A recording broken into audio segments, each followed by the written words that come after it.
What is up everyone, and we are back again with another guide about Phantasy Star Online 2. Today we're going to be talking about manipulating the market. I might do a short series about these, but I'm not too sure yet. It depends on how you guys like this video. What this means is inflating prices in the market for profit, or making everyone else believe that the price you set is the market value of that item.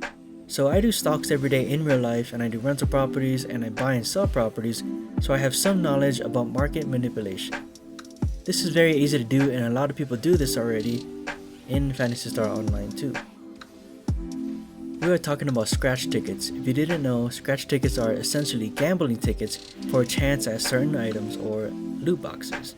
You can take a look at these under the shop menu and click play scratch tickets. Here you have two options, fun scratch tickets or AC tickets. Fun is free and you gain fun by playing the game and giving kudos when you can, such as buying items or at the end of a mission. AC tickets are pay to play tickets and in my opinion are not worth it, but if you have money to spare in real life, then by all means support the game. What I personally do is I buy the items I want from the AC scratch tickets with Meseta. I already make over 60 to 80 million a week, and if you're interested, there's a video guide down below in the description showing you how to make 40 million a week, and with some methods like this video that you're watching, the amount of Meseta you can make a week is totally up to you and your skill. So there are usually 5 selections. Each one of the selections has a certain theme, like Sega Legacy, where it's focused on Sega games. Each one of these has a theme and they are time limited. This is shown under the available until date, and it's a very important date. It means after this date you can no longer get these items within that theme unless Sega decides to re-release it again, but nobody knows if they're going to do that or not. What this means for you as a player is that the items in it are limited, and when you can no longer get them from AC scratch tickets, the prices will go higher because of the supply is going to drop and the demand is going to go higher. But let's take a look at the available until date, and if it's expiring soon, then you can capitalize on this. What you need to do is take a look at each item in the set theme and decide if that item is worth investing in. If you find one you like or believe others will like this in the future, then head on over to the player market and take a look at the supply. If there's a lot of supply, it might not be worth it to invest now. However, if you find one with a low supply, you can take advantage of this if you just buy all of the supply. For example, Sega Legacy is going to be expiring in a few days, or if you're watching this a few days after I upload it, it's already expired. So look at the items listed under that theme to see if any of the items are worth investing in.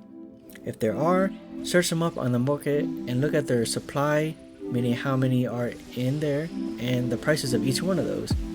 If you think the demand is going to be higher in the future, then by all means buy them if the price is right. It's totally up to you to determine if the price is right or not by speculating or guessing. If you buy all the stock of your selected item, you essentially made a monopoly where you control the supply. If you are in this situation, be smart about it. Put 1 to 3 of them on the market at a time, and when they sell out, put the rest of your stock. Keep in mind this is all speculation, meaning you don't know if there's others out there doing the same exact thing as you're doing. I can't tell you if your market play is good or not. It's up to you to do your own research and decide for yourself. I suggest looking at items expiring within a week of them expiring and take a note at all the prices and how many there are each and every day. Then you can make an informed decision if someone else is manipulating or not.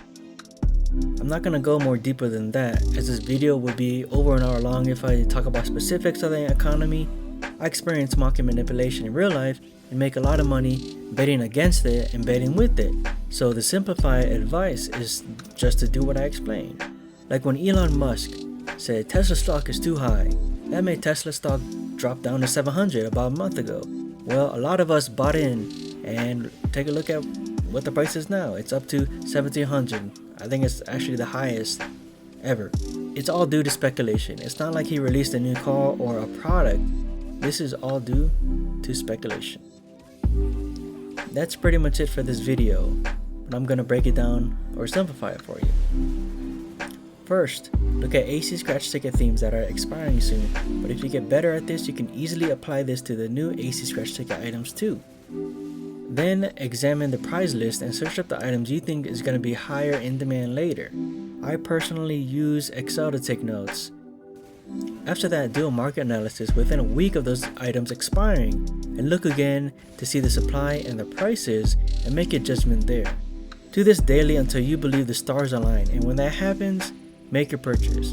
You can buy the whole stock if you believe the price is undervalued or at least market value. Then wait until the AAC scratch ticket themes expire and then put them on the market. If you control all of the supply, you can overinflate the value of the items and people are going to believe that this is the market price. You can do this by selling a few items at a time on different accounts. This is because people can just look at the market and see if you're market manipulating by taking a look at the supply and checking the seller's ID. If you're smart, use alt accounts so no one can tell if you're doing this or not. Your ID is just going to be PSN and a bunch of numbers. And it seems like there are multiple people selling the same thing, thus giving them the illusion that the market price is what you set it at and they're going to be more willing to buy it. Then when you sell something, you can make over 1,000% rate of return per item if you play your cards right. And that's how to market manipulate in Phantasy Star Online 2. Now if this video helped you, please hit that like button and subscribe for more videos. I know there's a few of you out there that will hit that dislike button because I'm revealing what you guys do, so by all means hit that dislike button. That also helps get traction on the video and it's greatly appreciated. Thank you all for listening and tuning in, and until next time.